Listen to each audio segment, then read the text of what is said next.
Forgiveness, the path to healing and reconciliation. Welcome back to our series on Introduction to the Devout Life by St. Francis de Sales. In our previous episode, we explored the virtue of detachment and how it frees us to live with greater trust in God. And today, we will focus on the powerful and transformative virtue of forgiveness. St. Francis de Sales teaches that forgiveness is essential for healing, both for ourselves and for others, and it is key to reconciling with God and those around us. Let's explore what forgiveness truly means and how it leads to spiritual freedom and peace. Understanding forgiveness. Forgiveness, according to St. Francis de Sales, is an act of love and mercy that releases us from the weight of resentment, anger, and hurt. It is a deliberate choice to let go of the desire for revenge or punishment and instead to offer grace just as God has shown us mercy through Christ. Forgiveness is not about excusing wrongdoing or pretending that the pain doesn't exist. Rather, it's about freeing our hearts from bitterness and allowing God's healing to restore peace in our lives. St. Francis de Sales reminds us that holding on to grudges only harms ourselves, while forgiveness brings freedom and reconciliation. For example, consider a man who has been wronged by a close friend. For years, he held on to anger and bitterness, which weighed him down spiritually. One day, after much reflection and prayer, he chose to forgive his friend.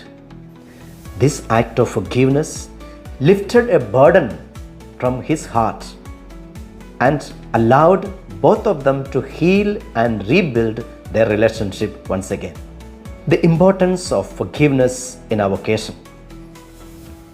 For those of us in religious life, practicing forgiveness is essential in living out our vocation. St. Francis de Sales teaches that forgiveness allows us to serve with a clear heart, free from the poison of resentment. In ministry, we are often called to be instruments of healing, and that begins with our own willingness to forgive. When we forgive, we model Christ's love and mercy. Our ability to forgive encourages others to seek reconciliation, whether with God, with others, or even with themselves. Forgiveness is at the heart of our ministry, as it opens the door to healing and peace for everyone.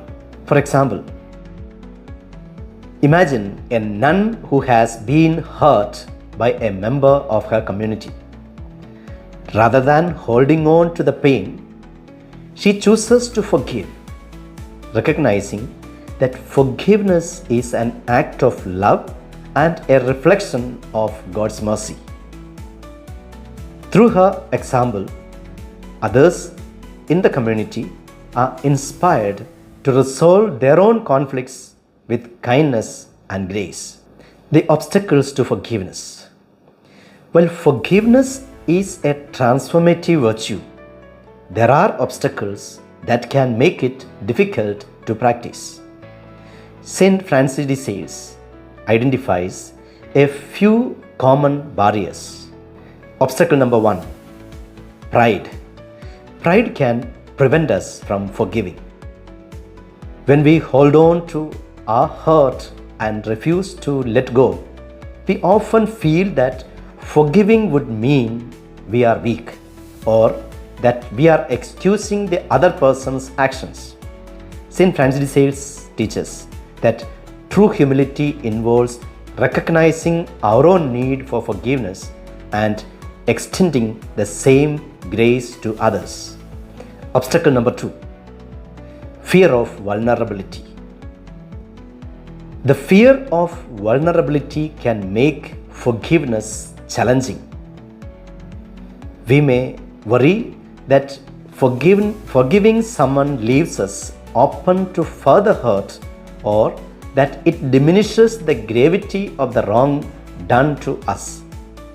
St. Francis de Sales encourages us to remember that forgiveness is not about minimizing the pain, but about choosing healing and trusting in God's justice.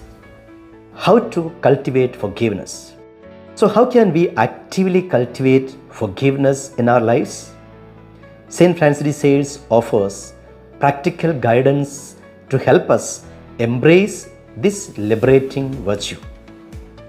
Step number 1, pray for the grace to forgive. Forgiveness is not something we can always do on our own.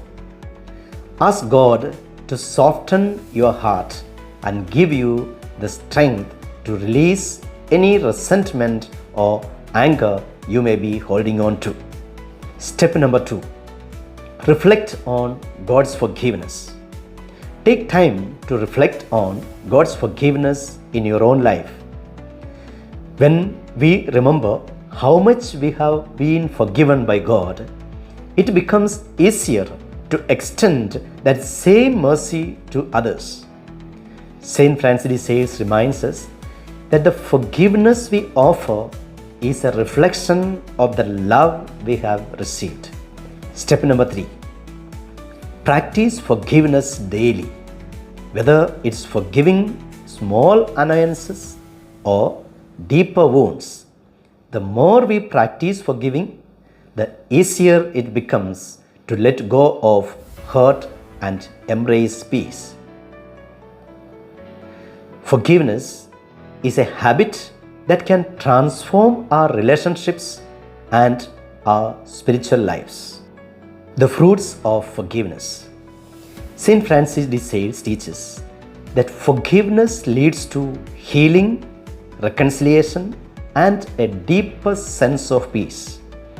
When we forgive, we not only free ourselves from the weight of resentment, but also open the door to restored relationships and new beginnings.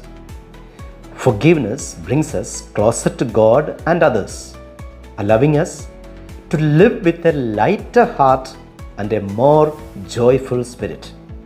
It increases space for healing, not just for the person we forgive, but for ourselves as well. In conclusion, forgiveness is a powerful and essential virtue for living a devout life. St. Francis de Sales invites us to embrace forgiveness as a way to experience true freedom and peace. By praying for the grace to forgive, reflecting on God's mercy, and practicing forgiveness daily, we can heal from past hurts and foster reconciliation in our relationships. As we conclude today's session, let's reflect on a few key takeaways about forgiveness. Number 1, forgiveness is an act of mercy. It involves letting go of resentment and offering grace to those who have wronged us. Number 2, forgiveness is essential in our vocation. It allows us to serve others with a clear heart and helps us model Christ's love and mercy. Number 3, recognize obstacles to forgiveness. Pride and fear of vulnerability can hinder our ability to forgive. Seek to overcome these barriers. Number 4, practical steps to cultivate forgiveness. Pray for the grace to forgive, reflect on God's mercy, and make forgiveness a daily practice. Number 5. The fruit of forgiveness is healing and peace. Forgiveness brings healing to ourselves and others, leading to reconciliation and a more joyful spirit. Thank you for joining me today as we explored the transformative power of forgiveness. Love Jesus.